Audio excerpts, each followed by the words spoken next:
Laddie, are you there? I see you. How you doing? Yeah, I'm here. Yeah. All right, let's add you in as a spotlight. How you doing today? Well, good morning. I'm looking forward to being part of this presentation, and hopefully it'll result in some good things for the Salton Sea. Well, give us a little bit of your history, just personal experience. I know we're going to go over that in your video, but it's always great to hear from you. Discussions on the Salton Sea, but just water in general and water quality. Well, we've been in and around water for probably over 40 years, and I'm somewhat of a naturalist. I'm a hunter and a fisherman, born and raised in Oregon, and have been around the environment for a number of years. And the Salton Sea project really came to my attention when I was a teenager. We used to sneak out, not sneak, but go water skiing on the Salton Sea. It was phenomenal, and that was in the mid '60s, and the fishing and the hunting was unparalleled. I mean, gosh, if you wanted to bring home game, for the dinner table, you went to the Salton Sea, and we enjoyed that for a number of years. But seeing it today, from that perspective then, and seeing what it looks like today, and then knowing what we're capable of doing, and a number of other people as team members are capable of doing, that's why I'm here. Hopefully we can get the message out, for people to really get active in the remediation of the Salton Sea. It needs it.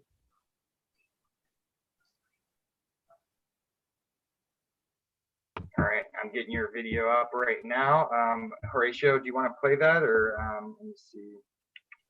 Yeah, why don't you roll that, Horatio, while I'm trying to fix my.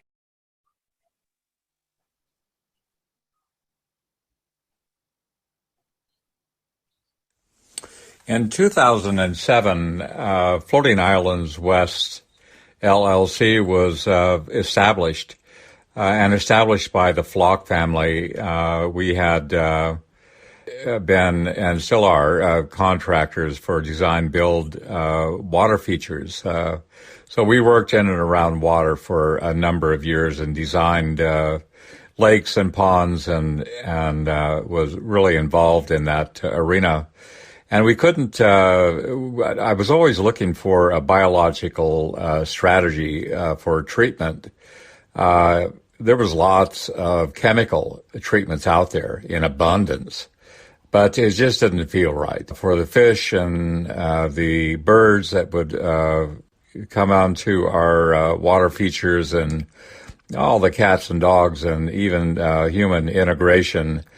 Chemicals just didn't seem right. So when we found out about the floating treatment wetlands from Floating Island International that had started in 2005, it was a no-brainer.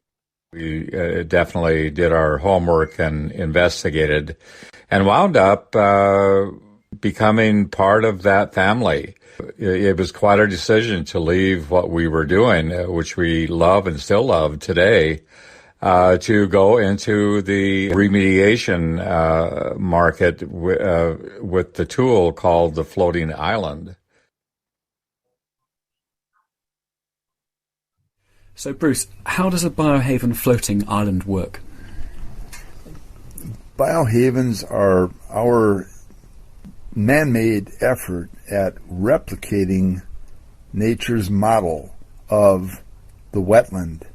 We actually are hoping to concentrate nature's wetland effect, and that effort, as manifested by floating treatment wetlands, otherwise known as BioHaven Floating Islands, is essentially oriented around concentrating two huge variables, one of which is surface area, the other is circulation. When those two things come together, it's not about plant life, it's not about engendering macrophytes, it is about growing biofilm-generating bacteria. That's our focus. And so, what grows on the surface of the BioHaven matrix and the plant roots to make it so effective?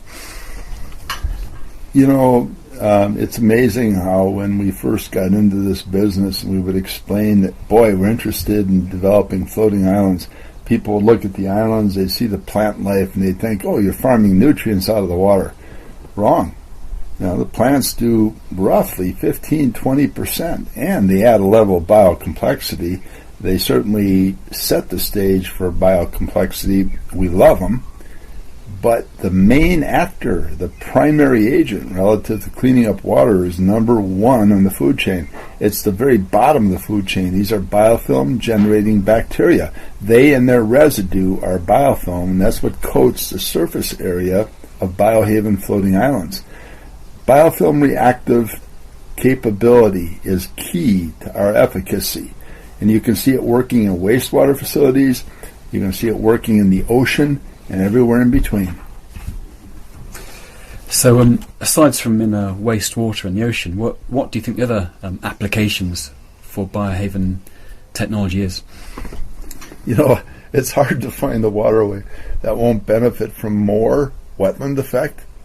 When you concentrate nature's wetland effect, you can clean up water, and you can do it so much less expensively than conventional pop-a-pill human technology systems. Nature as model. It doesn't get better than that. The floating island technology seemed in the beginning to be able to fill that niche or that need, and so we became involved with it and wound up building a manufacturing plant for the West Coast, and very happy that we did that. So now we're making islands for basically the whole United States and Canada. In 2008, we were making islands, and just a number of different kinds of islands that came our way.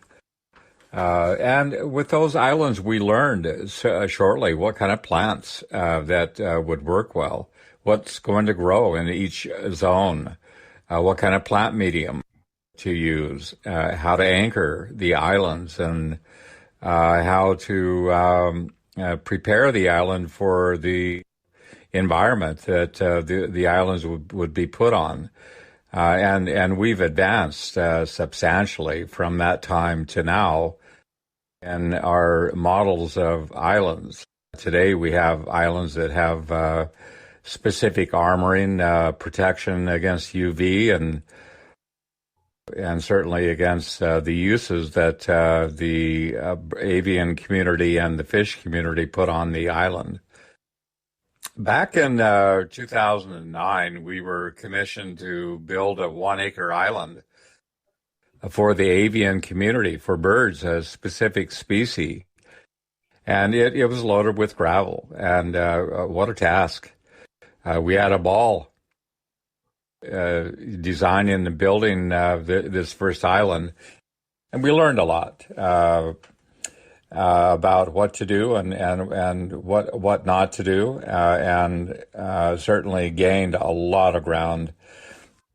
And through the years, we've had a number of different kinds of models of islands that perform certain functions. The fish spawning platform, I believe it has its place. A lot of the reservoirs and ponds draw down during the spawning time of fish. Predominantly is irrigation water. And many times those beds or the redds are exposed to the air, no longer by water, and so it just decimates that bed. So if we can put a bed that's a drop down on islands and maintain that constant depth of water, then and then create that environment for the fish to use, we've done a good service to that kind of a community. Docks are certainly one of them, biodocks, small and large islands. The small islands perform extremely well. I mean, they radiate health for bird and fish both that are just incredible, for their size versus a large island. The small islands really perform extremely well. We've had islands for shoreline protection, development, wave remediation, and islands that are used in wastewater treatment, in polishing secondary ponds and polishing ponds for nutrient uptake and for balancing nutrients. So it's been quite interesting developing this market and trying to be the best that we can be. One of the projects that I've always thought about in the California and Oregon is a Salton Sea project. Salton Sea was an incredible lake. When I was a child, a teenager, back in the mid-'60s, I would frequent the Salton Sea hunting and fishing and water skiing. And oh my gosh, it was it was unparalleled. It was just an incredible attraction for fish and bird and humans to enjoy. And it was enjoyed substantially.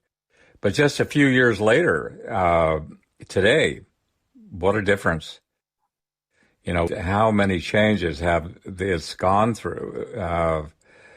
And there are many people that are asking that question. How can we bring the Salton Sea back to some semblance of what it used to be? And what process do we go through? And if there's funding, where do we utilize that funding? Everybody knows there's been a lot of funding put on studies, but projects that have been few and far between. And it's the projects that I think really need to be that prove out. Our islands should be there on the Salton Sea. They perform the tasks that are needed in that particular area, especially in the areas where there's that transition area where there's a very heavy salt content in the major part of the Salton Sea. But it's not so highly concentrated where the New River and the Alamo River are coming in, and the Tijuana River in that area comes in. There's a lot of lower concentrations, and those are the areas where the island should be. They could create that health and radiate that concentric living area that the birds can enjoy. They don't have to worry about the toxins or the toxicity. The islands perform some oxygen into the waterway, which, that oxygen, that depleted oxygen has been the culprit for a lot of the fish kills. So the islands perform every task that is needed in order for bird and fish to survive and to thrive within that area. Taking little bites out of that elephant, pretty soon you've made a substantial difference. And, it can be in these strategic, radiant, concentric areas that the health has been benefited. Just a little bit about how the islands work it's basically the plant and then the surface area of the plant roots that grow down through the island. If you look at our underwater footage, any of the underwater footage in and around an island, underneath an island, you'll find that there's just a biomass of growth. And within that growth, life lives. There's available oxygen, there's available food.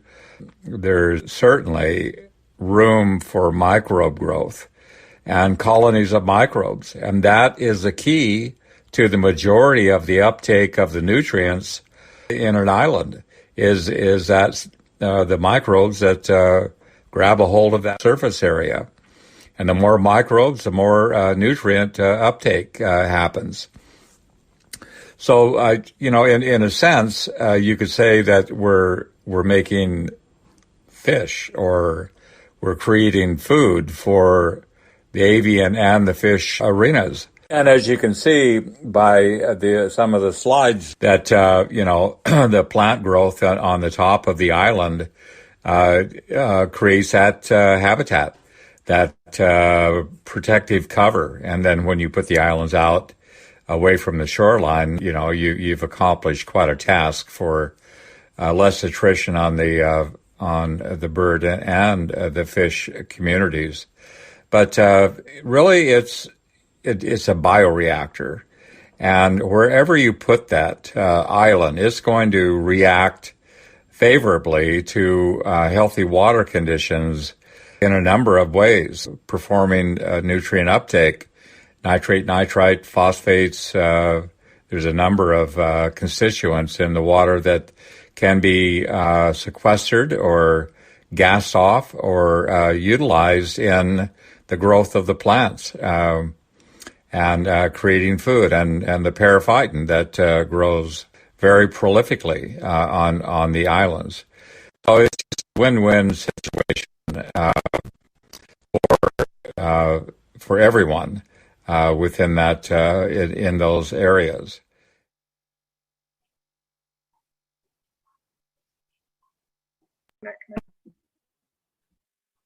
That's amazing. Yeah, I think you hit on all the topics.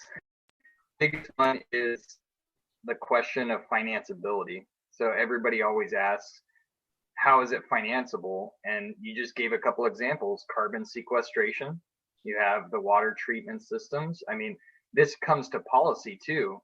There should be a policy where these animal farms, unfortunately, those still exist, but their water is heavily polluted and they have leach fields. There should be a requirement that they treat 100% of their water before it goes into places like the Salton Sea. There's one such cow farm on the east shore, I believe, that all of that nutrient-rich water flows right into the Salton Sea. But Laddie, more than anything, what I like about this is like the American story, right? Your family is passionate about water. Your family's passionate about getting projects done, and you all work together to develop the floating island system and deploy it. And how many jobs are created from that production operation? I mean, in this case, if we were doing large areas within Red Hill Bay or within the Alamo and the New River, it could stretch the length of the Alamo River. And how many jobs would it be in the manufacturing? How many jobs would it be in the installation? How many jobs would it be in the maintenance and operation of those plants? How many jobs for the organic fertilizer compost piles? I mean, it's kind of an endless stream of production and habitat creation. But speak specifically about that project that you made for the habitat and the birds. It kind of brings up the point of Mullet Island here at the Salton Sea that was devastated. I believe it's the egret species that no longer has their breeding habitat because Mullet Island was an island and now is a peninsula. Can you talk a little bit? Yeah, well, I'm not so certain what. Nathan, tell me that again. I didn't hear exactly what your question was. Yeah. Well, I'm kind of envisioning your applications. I have to be honest, Laddie actually inspired our company's current existence. We started like, hey, we can do algae systems to remove nutrients in the Salton Sea. And then I met Laddie and I looked at his Leviathan system and I said, why am I going to try and do that? Because Laddie's already got the solution of hyperaccumulation of nutrient removal, of eutrophication, mitigation, and management, and it's a habitat for these animals. So my thought in seeing your video was that Mullet Island was devastated. We can very easily create within the Salton Sea because it doesn't need plants. Mullet Island didn't really have much vegetation. It could have some of that, but we can deploy a mullet island floating system right now today to create a habitat. Where do those funds come from? But that's a different discussion. But just talk about that. I mean, it's a simple island system, but it's easily. Yeah, no, that's a great question. And to strategize where islands would be put and how large they would be really is a thoughtful process. To design and dedicate a 1 acre island or a 2 acre island or a 5 acre island certainly can be done. And but will that serve the best purpose? And I think that it doesn't take much of a study to figure out that if we were to put in smaller islands in a number of strategic areas, that way colonies of birds will get along better. There would be more homes for them. We could put plants on some and gravel on the others, and deploy them and put them out there, and then watch, and learn from that. It won't take long. I mean, one season, and we're going to gain within that specific arena, that area, what we believe that is going to work long term, and that's really what we should be looking at. So yeah, that absolutely. Well, and it's a global discussion, right? It's how we use chemical systems to treat our freshwater. We have here in San Diego probably 3 or 4 open streams or open treating systems, or we have places that me and you studied a long time ago at Lake Hodges. That's the water that everybody in Rancho Santa Fe used to drink. We did a study for 2 Leviathans. You could process all their water, and it was $100,000 or $200,000 to deploy those systems to treat most of the water in Lake Hodges. So that scalability and that low cost implementation, it's difficult to get grants though, and it's difficult to get funding for these type of things. So maybe you can give a little brief history on that too, why it's so difficult. The work that we have Jonathan Todd on here too, the work that he and you and I have done to try and get these deployed in the TJ River Valley. Everybody agrees it's a great solution. We answer the same questions about 100 times, and where's the funding at the end of the day to deploy those systems? Well, I think you've answered the question already. The grant is difficult, and there's a lot of competition for the grant monies that are out there. And hopefully today, with the new administration, there would be more monies available for environmental concern. That's what we're all hoping for. So that would increase our odds to attract monies for habitat, environment benefit, and hopefully in the Salton Sea. But grant monies are extremely competitive. No, that's a great comment. And maybe we do have, is Jonathan still here? So I'm glad that he stepped in. We didn't invite him as one of the speakers, but maybe we can bring him up. Jonathan, are you still in? Let's see. I wanted to just bring about that discussion. So I'm really excited about the island system. I've talked many years about trying to just get a demonstration of this technology. Hopefully this could be done at our smaller project at Desert Shores in conjunction with the Eco Media Compass. Hey, Jonathan. Hey, how are you? Good. So you and Laddie, just talk to me about wastewater treatment in the few minutes that we have, because we're not only talking about selenium phytomining, we're not talking just about nutrients and carbon sequestration and building habitat, but these systems can be deployed for, as I mentioned, the cow farming operations, but overall municipal wastewater. The best analog I have for wastewater is the Limonera company. And when I first got out here, I got the opportunity to do a proposal for them. And I worked with Laddie because I'd used floating islands on my first project in Grafton, Massachusetts, to remediate oil in the water and the Blackstone River.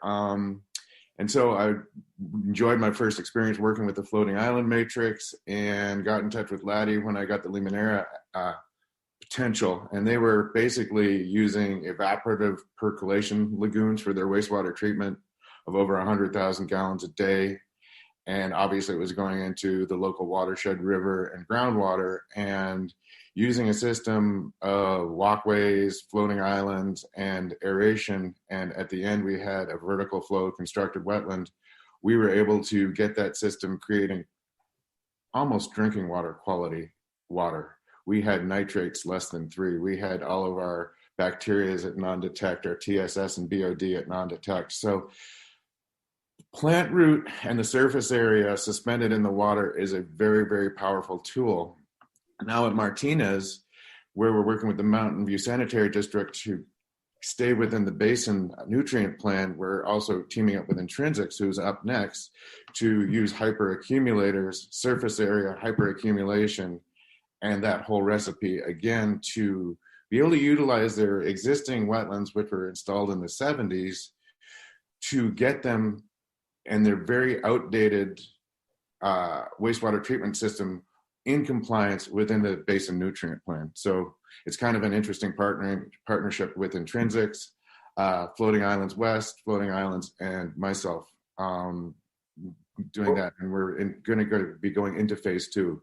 When you saw one aerial with the islands and the Mountain View with the Shell refinery in the background, and we'll be expanding into other ponds, and in the future phases we'll be using the hyperaccumulators as well. Yeah, no, we thought that some of the casinos that are on the west shores of the Salton Sea, they pump their water down into the ground table, so there could be an application there as well. I was really most interested, the idea that clicked in my head is oil spills. I can imagine us, digitizing and geospatially mapping and tagging islands that can clean up oil spills when they occur.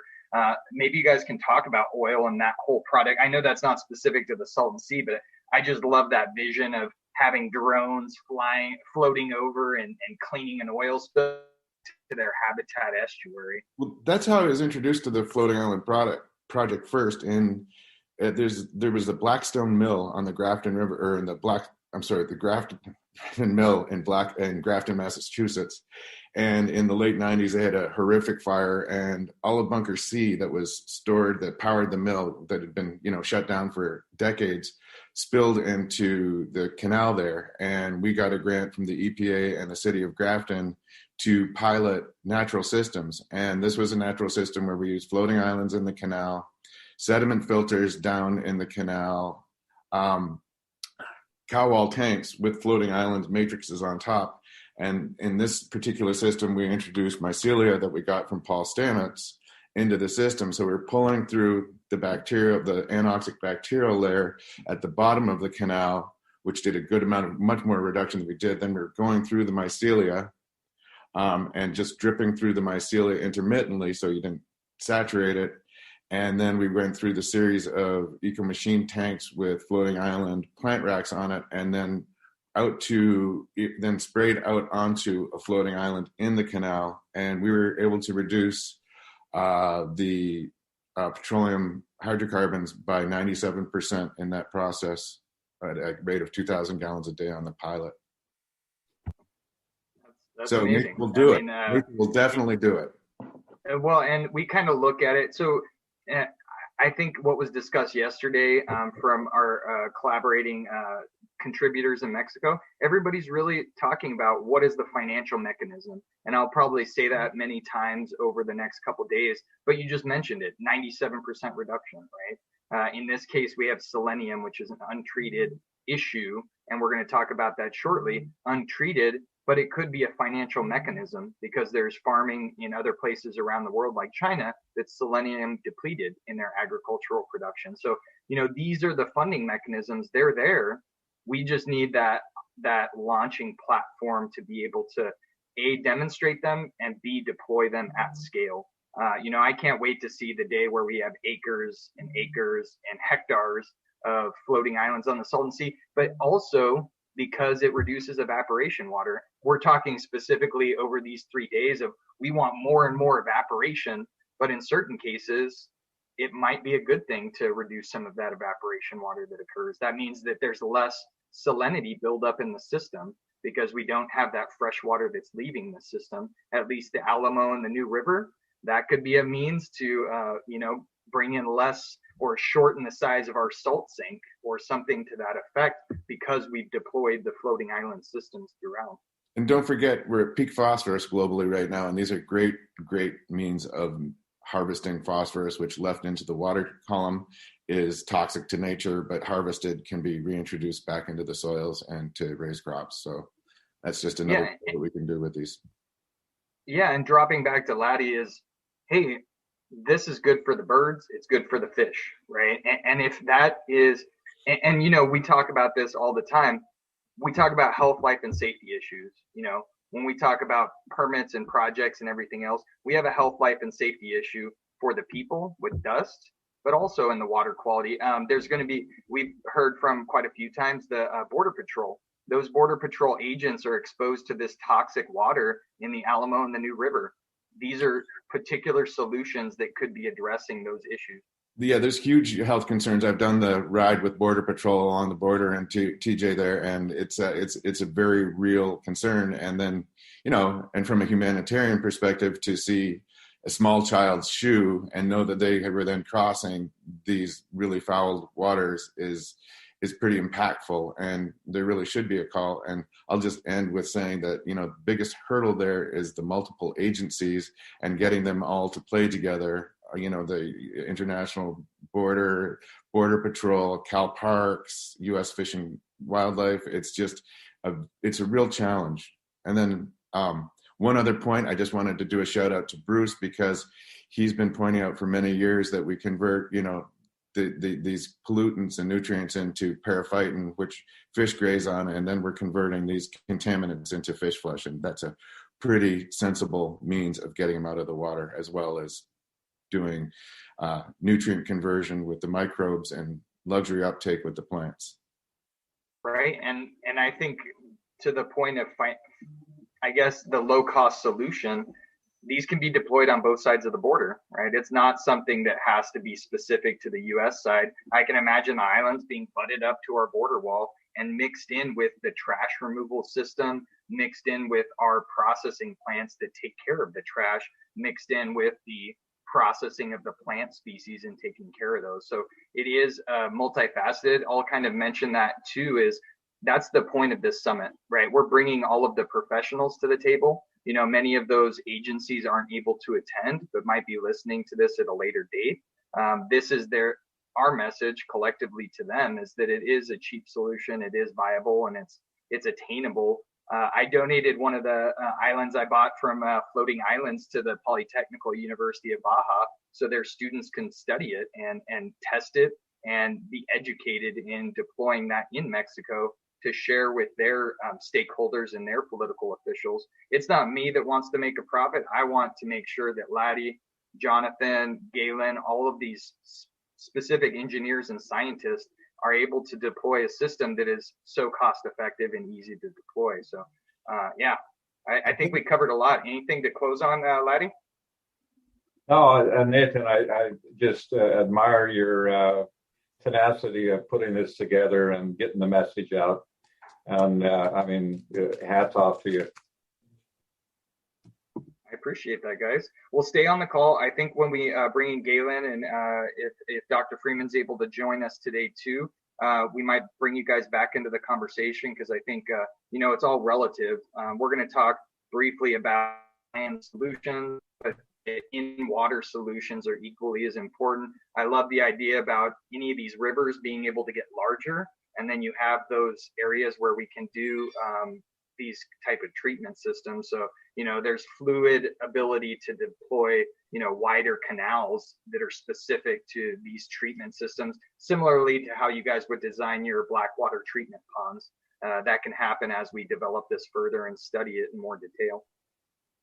Yeah, I would say that as overwhelming both the TJ River issue and the Salton Sea are, they are so very fixable. and I don't even think the hurdles are so much financial, because I think once we gain some momentum that we can get the funding, but I think they're political and lack of political will to get it done. Well, let me just go on that note, because in the conversation with the Eco Media Compass, the nonprofit group, we worked on desert shores restoration, and we worked with, I would say, 8 different agencies to just get the land acquired and donated to their nonprofit group.